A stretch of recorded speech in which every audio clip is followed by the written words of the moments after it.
Hello viewers, on your request, today I am going to discuss ICSE Specimen Question Paper History and Civics 2023.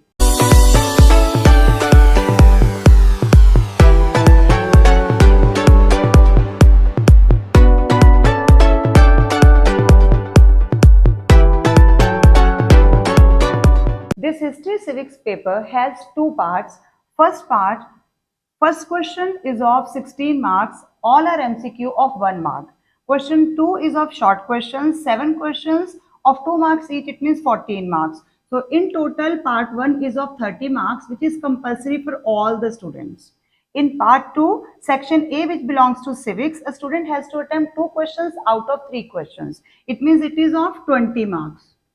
In section B, which is of history, student has to attempt 3 questions out of 5 questions. It means it is of total 30 marks. So total 30, 20 and 30, it means total 80 marks paper. Let us start with part 1, in which first question is choose the correct option, means MCQ.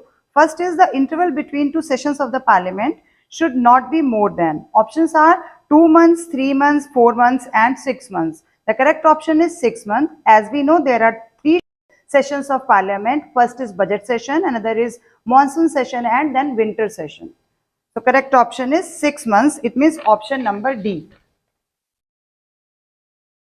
In second, the maximum composition of Lok Sabha is.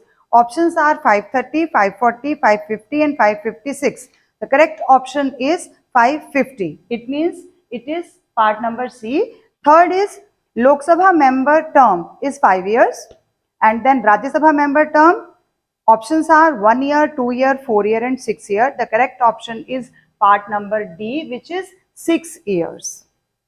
Fourth is the Council of Ministers is collectively responsible to the. Options are Lok Sabha, Rajya Sabha, Prime Minister and President. The correct option is A. It means Lok Sabha because they are collectively responsible, not individual responsibility. Fifth is a house has 350 members on a given day, 25 members are present. For which of the following reasons does the speaker adjourn the session for the day?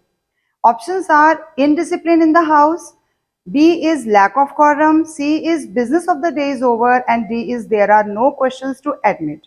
The correct option is B. It means lack of quorum because we know quorum is the minimum presence of members in the session to start the meeting. And it is 1/10. So 350 members, it means 350 into 1 by 10. Minimum 35 members are required to start the meeting. In 6, when a case comes from a subordinate court, the High Court deals with it under A option is revisory jurisdiction, B is advisory, C is original and D is appellate. Correct option is appellate jurisdiction. Seventh, which of these was not an aim of the Indian National Congress? A option is to train and organize public opinion in the country. It is there. B is to promote friendly relations between nationalist political workers. It is also there. C is to make the world aware of the true nature of the British. It is not correct because at that time they believed in loyalty to the British Crown. So C option is incorrect, means not an aim of Indian National Congress. So correct option is C. D is to formulate popular demands and present them before the government because they believe in the loyalty to the British Crown. Eighth is Dash announced that the successors of Bahadur Shah could not use imperial titles. A option is Lord Canning, B is Lord Wellesley, C is Lord Dalhousie and D is Lord Ripon. Lord Canning is the correct answer. It means option A. Because Lord Dalhousie announced that successors would not be permitted to use the Red Fort as their palace. Ninth is which of these is not a repressive policy of Lord Lytton? A is Arms Act, according to which it is a criminal offence for Indians to carry arms without license in 1878.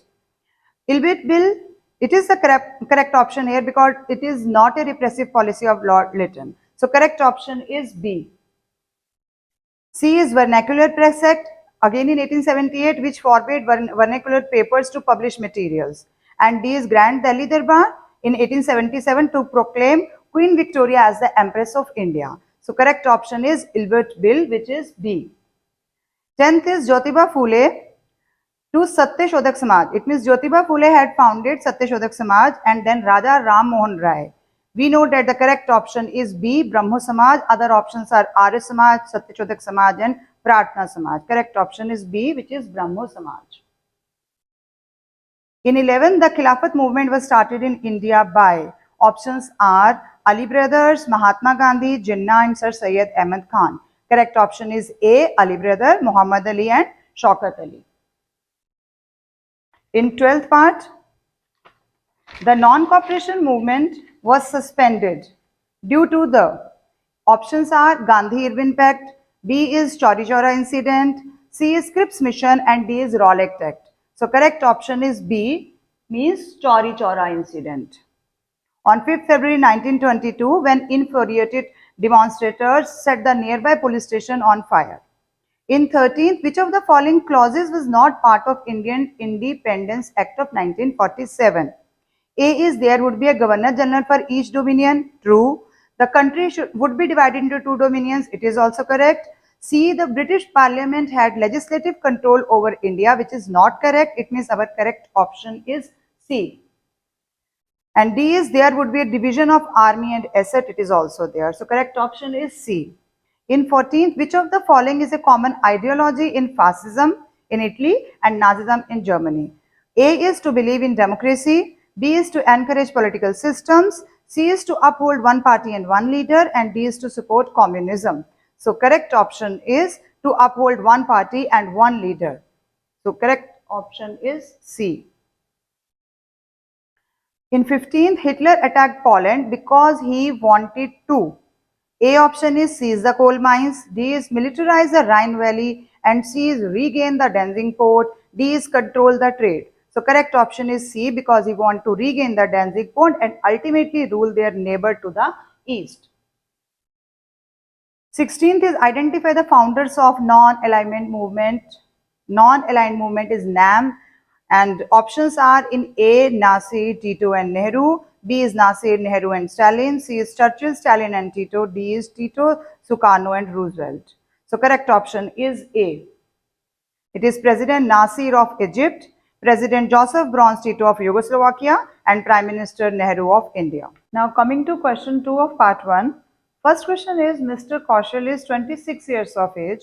Which House of Parliament can he be member of and why? Mr. Kaushal can be a member of the Lok Sabha. As we know that a person should be at least 25 years of age to be eligible for Lok Sabha and 30 years for Rajya Sabha. Question 2 is, Ms. Anita wants to approach the Lok Adalat regarding a case. Mention any 2 advantages she will have by taking her case to the Lok Adalat. Ms. Anita will have the following advantages by taking her case to Lok Adalat. First is she will eliminate high cost, that is she will get inexpensive justice. And second is she will get quick justice. Third question is, mention any 2 ways in which British ill-treated the Indian soldiers. The ways in which the British ill-treated the Indian soldiers were: Indian soldiers were poorly paid, ill-fed and badly housed. Second point is, British military authorities forbade the sepoys from wearing caste or sectarian marks, beards, turbans, and they showed disregard for their sentiments. Fourth is, state any 2 objectives of Muslim League. The objectives of Muslim League were laid down as follows. First is to promote among the Muslims of India support for the British government. Second is to protect and advance the political rights and interests of the Muslims, also to represent their needs and aspirations to the government in mild and moderate language. Third is to prevent the rise of feelings of hostility between the Muslims of India and other communities. Fifth question is, what are the causes of the Quit India movement? Causes of Quit India movement were, first point is the Cripps mission. This is a heading. Japan's sensational victories in the opening months of 1942 obliged the British government to resolve the political deadlock in India.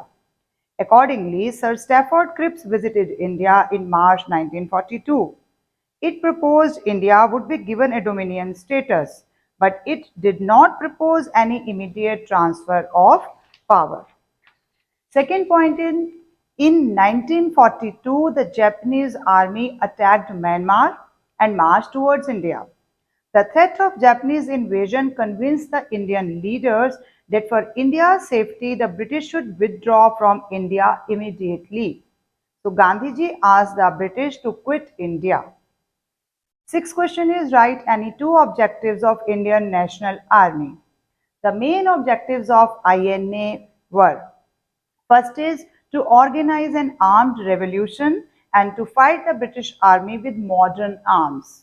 Second is to organize a provisional government of Free India in order to mobilize all the forces effectively. Third is the motto of INA was unity, faith and sacrifice.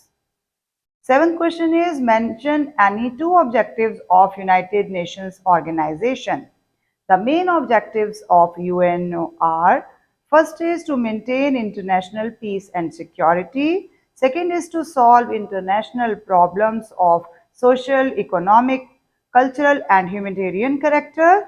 Third is to promote respect for human rights and to employ international machinery for the promotion and advancement of all people. For all these two-marker questions, although 2 points are sufficient, but still I would suggest you to write 3 points so that even if examiner feel that 2 of the given points by you are of similar nature, even then you will get full marks. This is only my suggestion. Now coming to part 2, section A, which is of civics, in which student has to attempt 2 out of 3 questions. So now coming to question number 3, the legislature makes the laws which govern the country. With reference to the union legislature, answer the following questions. First question is, what is the maximum composition of Rajya Sabha? The maximum strength of Rajya Sabha can be 250 members. 238 members are elected by the states in the union and 12 members are nominated by the president. Why is it called a permanent house? This is second part. It is called a permanent house because it cannot be dissolved, as each member is elected for a period of 6 years and 1/3 of the total members of the house retire after every 2 years. Second part is, mention any two exclusive powers of Rajya Sabha. Following are the exclusive powers of Rajya Sabha. This question is of 3 marks, so at least 3 points are must. The Rajya Sabha may, by resolution adopted by 2/3 majority, empower the Parliament should make laws with respect to a matter in the state list. Second, it may declare that the creation of new All India services be made in the national interest. Thereupon, Parliament may create new services. Third is, if the Lok Sabha is dissolved before or after the declaration of a national emergency, the Rajya Sabha becomes the sole de facto and de jure parliament, that is, it takes over the functions of the parliament. Third is, mention any 4 legislative powers of the parliament. The Parliament of India comprises of the President, the Lok Sabha and the Rajya Sabha. The 2 houses of the Parliament enjoy equal powers in almost all spheres. The legislative powers of the Parliament are: first is, because this is a 4-marker question, so headings are must in these questions. While writing these answers, 4 points with headings should be there. So first is matters in the union list. This is the heading, and then it has exclusive powers to make laws on all the 97 subjects mentioned in the union list, including important subjects like defense, communications, foreign policy, etc. Second is matters in the concurrent list. Along with the state legislative assemblies, it can make laws on the 47 subjects listed in the concurrent list. Third is residuary powers. It can make laws with respect to all those matters which are not mentioned in any of the 3 lists: the union list, the state list and the concurrent list. Fourth is matters in the state list. It can legislate even on subjects included in the state list. First is during the proclamation of an emergency. Second is when the Rajya Sabha passes a resolution by a 2/3 majority that a subject in a state list has assumed national importance. And third is when 2 or more states are of the opinion that Parliament should legislate on a subject given in the state list. The Parliament may make an act on that subject, but that would be applicable only to the consenting states. Now, fifth is ordinances. The President is empowered to promulgate an ordinance at a time when the Parliament is not in session. Ordinances cease to operate after 6 weeks from the reassembly of the Parliament unless they are approved by the Houses. These are optional points. Sixth is powers during emergency. During the state of emergency, the Parliament becomes the legislature in the state concerned and assumes all powers, including the financial powers of passing the state budget. I have covered here 6 points. Out of these, you need to write only 4 points along with the proper heading. Coming to question number 4 of section A, the President of India is the nominal head of the Union administration. With reference to the President, answer the following questions. Question 1 is, what is the term of the President? And part 2 in this question is, give 2 reasons for indirect election of the President. It is of 3 marks. So for 1 mark, we need to write the what is the term of the President. The President shall hold office for a term of 5 years from the date on which he or she enters upon his or her office. This is of 1 mark. Then give 2 reasons for indirect election. If the President was to be elected directly by the people, he or she would become rival center of power to the Council of Ministers. Second, he or she is elected by an electoral college. Hence, it would make the President the elected representative of the whole nation with the clear voice given to the states as well.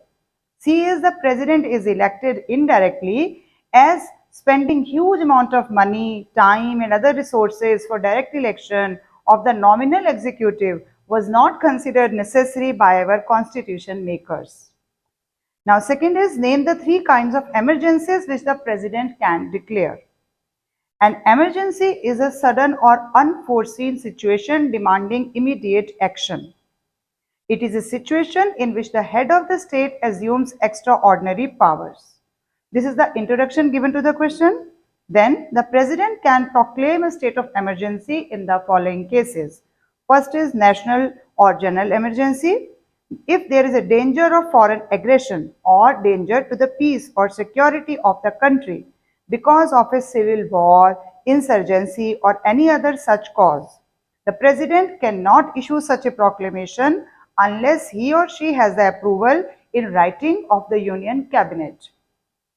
Second type is breakdown of constitutional machinery.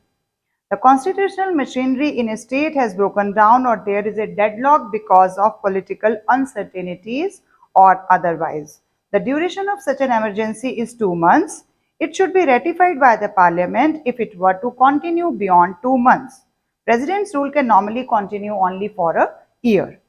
These are 2 types of emergency, and third is financial emergency. If the President is satisfied that a situation has arisen whereby the financial stability or credit of the nation is threatened, he can declare a financial emergency. Such a proclamation has to be laid before both houses of the Parliament and is valid normally for 2 months. Now, third part of this question is state any 4 legislative powers of the President. Again, this is a 4-marker question. So, you need to write headings in this answer. Following are the legislative powers of the President. First is addresses session of the Parliament. This is the heading. The President addresses both houses of the Parliament assembled together for the first session after each general election to the Lok Sabha and at the commencement of the first session of each year. He lays emphasis on the internal and external policies of the government. Second point is it dissolves the Lok Sabha. He can dissolve the Lok Sabha and order fresh elections. Third is nomination of members. The President nominates 12 members to the Rajya Sabha from among persons having special knowledge or practical experience in literature, science, art and social service, etc. Third is promulgate ordinances. The President can promulgate an ordinance which has the same status as an Act of Parliament. An ordinance can be promulgated when both houses of Parliament are not in session. Last point is formation of new states. A bill for the formation of new states or alteration of areas of the existing states cannot be introduced except on the President's recommendation. Out of these, you can write only 4 points. Now, question number 5 of section A. An independent judiciary is a feature of federal government. With reference to the Supreme Court, answer the following questions. First is, who appoints the judges of the Supreme Court? And its next part is, what is the composition of the Supreme Court? So, every judge of the Supreme Court is appointed by the President of India in consultation with the judges of Supreme Court and of High Courts, besides the Council of Ministers. In case of appointment of a judge other than the Chief Justice, the Chief Justice of India shall be consulted. Now, composition. The Supreme Court of India consists of a Chief Justice of India and not more than 33 other judges until Parliament by law prescribes a large number of judges. Second part is, mention the 3 kinds of cases which come under appellate jurisdiction of the Supreme Court. Introduction. Appellate jurisdiction means the power to grant special leave to appeal against the judgment delivered by any court in the country. Appellate jurisdiction extends to, first is constitutional cases. All matters irrespective of the nature, where a certificate is issued by a high court that it involves an important point of law and needs interpretation of the Constitution, can be brought before the Supreme Court. Second is civil cases. Appeals in civil matters lie to the Supreme Court if the High Court certifies that the case involves a substantial question of law of general importance and that the question needs to be decided by the Supreme Court. Third type are criminal cases. 2 types of appeals in criminal cases lie in the Supreme Court. First is cases without the certificate of the High Court and then cases with the certificate of the High Court. The certificate of High Court is not required in a case where the High Court has reversed the judgment of acquittal given by the lower court and punished the accused by a death sentence. A case which is withdrawn by the High Court from a subordinate court and sentenced the accused to death. In these 2 cases, certificate of High Court is not required in a court. Third part is explain the terms revisory jurisdiction. The Supreme Court under Article 137 is empowered to review any judgment or order made by it with a review to remove any mistake or error that might have crept in the judgment or order. This is because the Supreme Court is a court of record and its decisions are of evidentiary value and cannot be questioned in any court. Its B part is advisory jurisdiction. The Supreme Court has advisory jurisdiction. It means to give its opinion on any question of law or fact of public importance, as may be referred to it for consideration by the President. The Supreme Court may be required to express its opinion in 2 cases of matter. Any question of law may be referred to the Supreme Court if the President considers that the question is of public importance. Such opinion is advisory and not binding on the government. Second, disputes arising out of pre-constitution treaties and agreements which are excluded from original jurisdiction by Article 131. With this, we come to the end of section A. I have made this video on special request of some of my viewers. Now please watch and share with your friends. If you want me to make video on section B also, then fill my comment section with your motivational remarks. Thank you.